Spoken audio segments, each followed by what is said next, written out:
Salam saudara-saudara, sebelum kita memulai segala aktivitas kita dalam satu hari ini, baiklah terlebih dahulu kita mendengarkan firman Tuhan. Kita berdoa.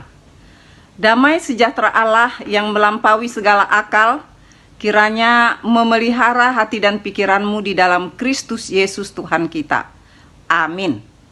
Saudara-saudara yang dikasihi Tuhan kita, Yesus Kristus, kita akan mendengarkan firman Tuhan sebagai penghantar dalam segala aktivitas kita satu hari ini, diambil dari Mazmur pasal 78 ayat 3 sampai dengan ayat 4.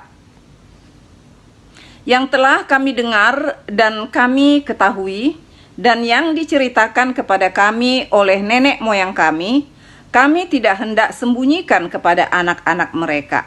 Tetapi kami akan ceritakan kepada angkatan yang kemudian puji-pujian kepada Tuhan dan kekuatannya dan perbuatan-perbuatan ajaib yang telah dilakukannya. Demikian firman Tuhan. Saudara yang dikasihi Tuhan kita Yesus Kristus, Mazmur ini bukanlah karangan dari Raja Daud, tetapi karangan dari seorang yang bernama Asaf. Asaf adalah seorang ahli musik. Dia keturunan Lewi.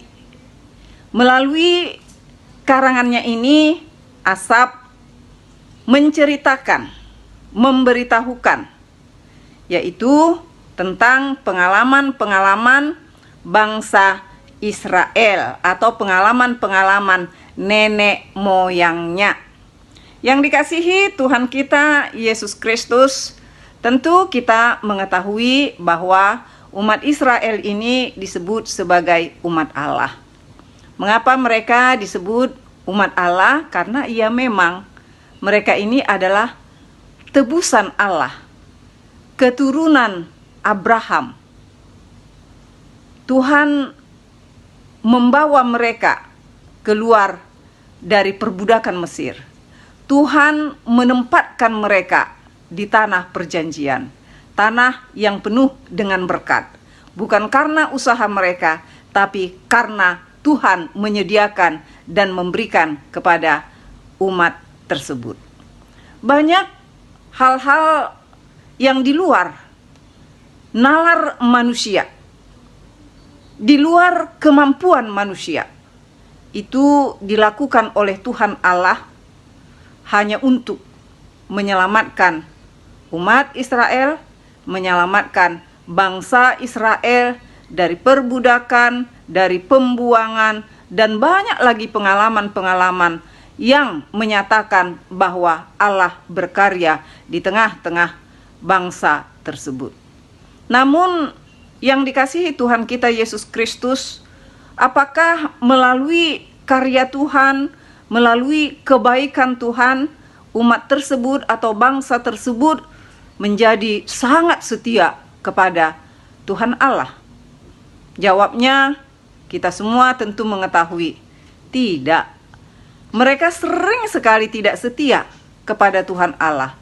Meskipun Allah sendiri sudah memberitahukan kalau mereka setia kepada Tuhan Allah, Allah akan terus memberkati mereka. Namun sebaliknya, bila mereka tidak setia kepada Tuhan Allah, maka Allah akan menghukum mereka. Mereka pergi kepada berhala-berhala. Mereka melupakan Tuhan Allah. Lalu Tuhan pun menghukum mereka melalui banyak peristiwa-peristiwa. Kita hidup untuk terus belajar.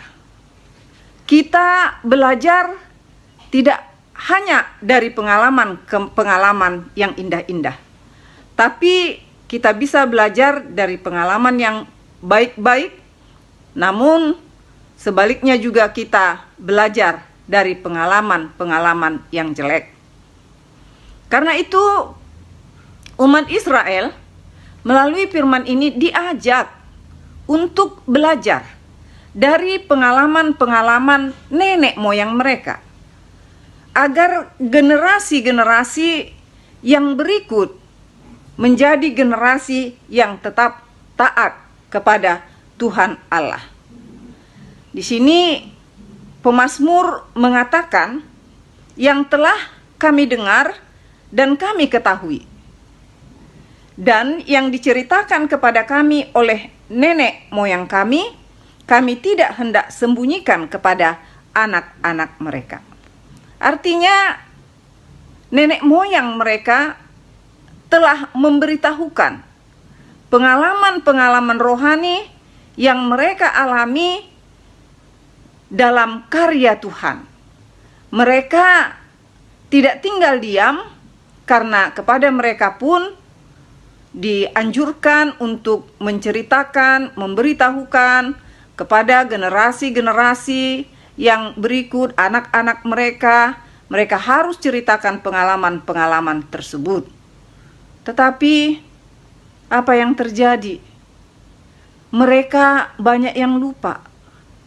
Mereka banyak yang tidak peduli akan karya yang telah Tuhan berikan kepada mereka. Akhirnya mereka dihukum oleh Tuhan. Tapi di sini pemazmur mau memberitahukan bahwa tongkat estafet tidak boleh berhenti sampai kepada generasi kelima atau generasi keenam. Tetapi hal itu harus terus menerus dari generasi yang satu ke generasi berikut, ke generasi yang berikut, generasi yang berikutnya lagi, dan seterusnya. Itu harus diceritakan.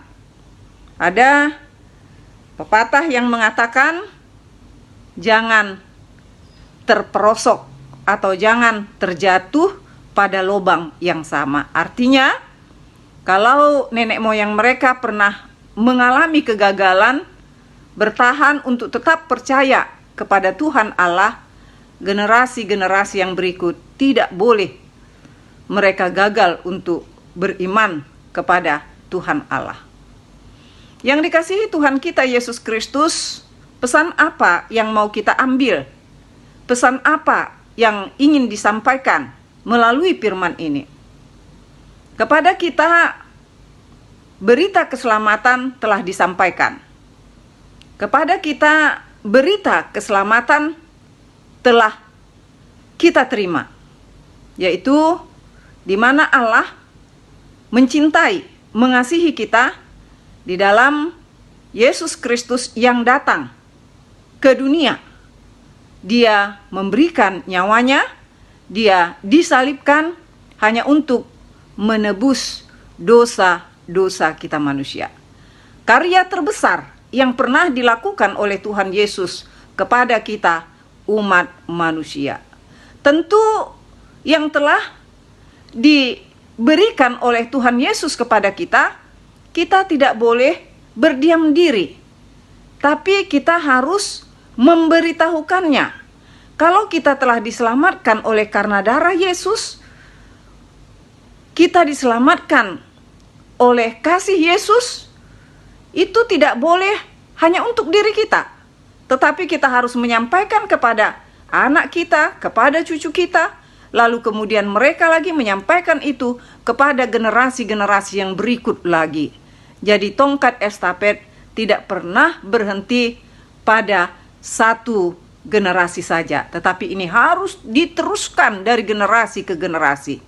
Itulah sebabnya Tuhan Yesus mengajak kepada kita, murid-muridnya terlebih dahulu, pergilah dikatakan, dan sampaikanlah berita keselamatan, lalu baptislah dikatakan.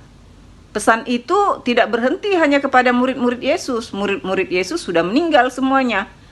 Tapi kepada kita saat ini, lalu generasi lain berikut lagi, dan seterusnya. Dengan mengasihi Tuhan Yesus Kristus, maka kita akan diberkati, tetapi dengan menyatakan ketidaksetiaan kepada Tuhan Yesus Kristus, maka kita akan menerima hukuman. Jadi marilah saudara-saudara yang dikasihi Tuhan kita Yesus Kristus, kita terus-menerus menyampaikan kepada generasi-generasi yang muda tentang cinta kasih Yesus kepada kita, agar mereka pun mengasihi dan mencintai Tuhan Yesus Kristus. Tuhan memberkati kita semua. Kita berdoa. Terima kasih Bapa di sorga, karena firman-Mu telah menyapa kami pada hari ini di mana kami diminta agar mau menceritakan tentang cinta kasih Tuhan yang begitu lebar, begitu luas, begitu tinggi. Itu harus kami sampaikan kepada anak-anak kami agar mereka menceritakannya kembali kepada anak-anak mereka, dan begitulah seterusnya, sehingga kami boleh Tuhan berkati dan kami pun menjadi berkat di dunia ini. Terima kasih Tuhan, di dalam Yesus Kristus kami berdoa dan bersyukur kepadamu. Amin. Sampai ketemu lagi saudara-saudara yang dikasihi Tuhan Yesus Kristus. Tuhan memberkati.